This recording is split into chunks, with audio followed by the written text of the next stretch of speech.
Okay, so in the last video, we created a new user named Kathy in AWS IAM.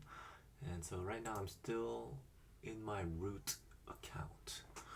And if I go to user, I can see Kathy. And under MFA, it says none. And even in password, it says none. So I didn't make her a password. So I should go to Kathy and create a password for her. So console password, enable. And I'll do auto-generated password because we'll require a password reset the next sign in. Okay.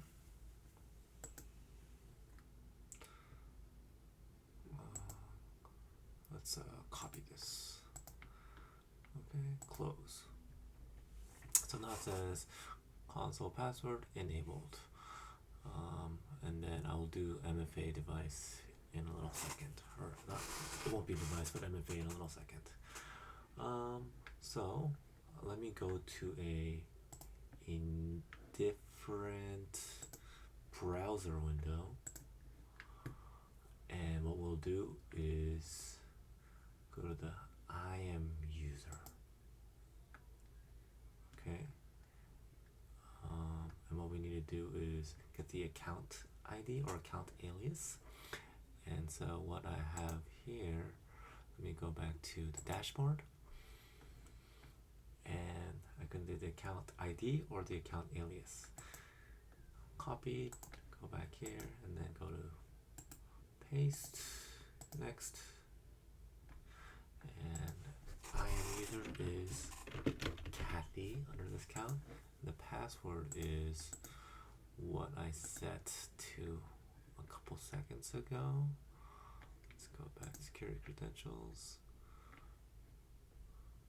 Manage. Oh, we're gonna do this again though.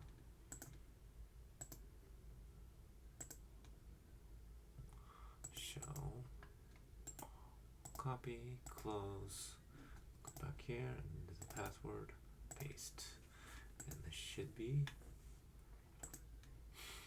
So now Kathy, if it wasn't me, is required to create a new password.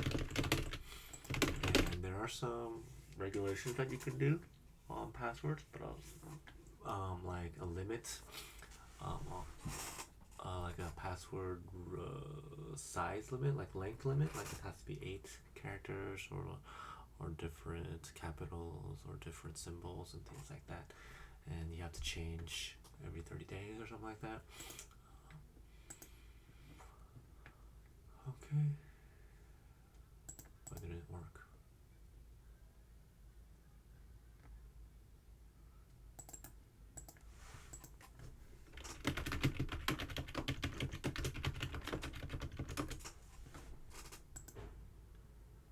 Okay, it didn't work because my password was too weak. Okay, so now I'm in here as Kathy. So the account ID is the same, but the user is Kathy. Alright.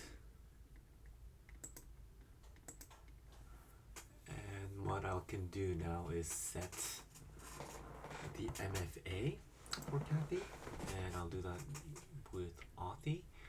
What I can do here is go to dashboard again.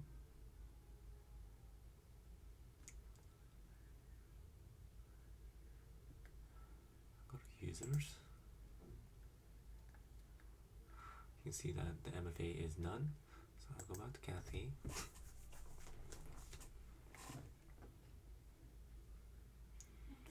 Security credentials.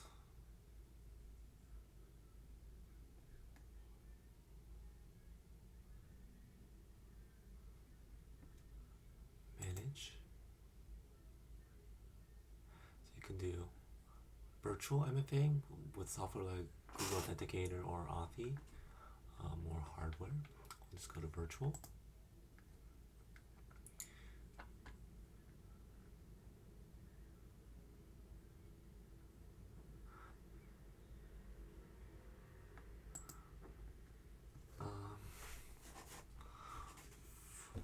Unfortunately, I have Authy on my cell phone, but I can't show you guys. Let's see, Authy. And add account. Scan the QR code on the website you're about to enable. Okay, scan QR code. I scanned it. It's gonna give me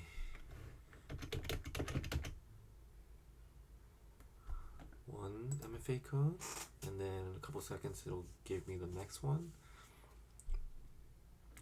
I did want to show that we can do it on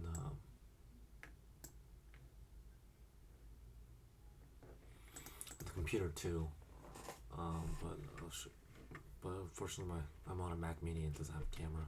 096559 assign MFA, and you've successfully assigned virtual MFA. Close. And what I can do though is let me go back to AWS and I'll do full display, and I can show that I have Authy here,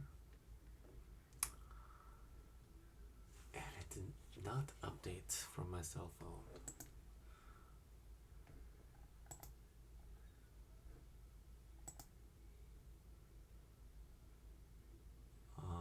Whatever.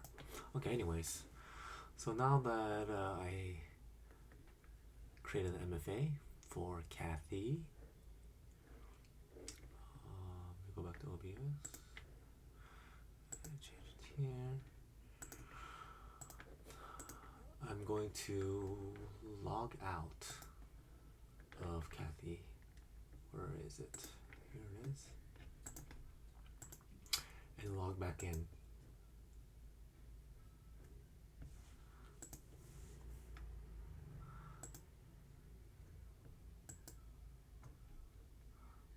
Okay, so account ID, paste, I am username, Kathy, password, sign in. And so now I have to do a multi-factor authentication MFA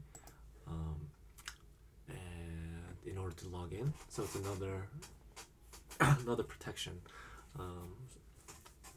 for your users to be able to go into their AWS account. So, and it changes every 30 seconds on the app. So submit, and using Authy, I'm back in the AWS management console.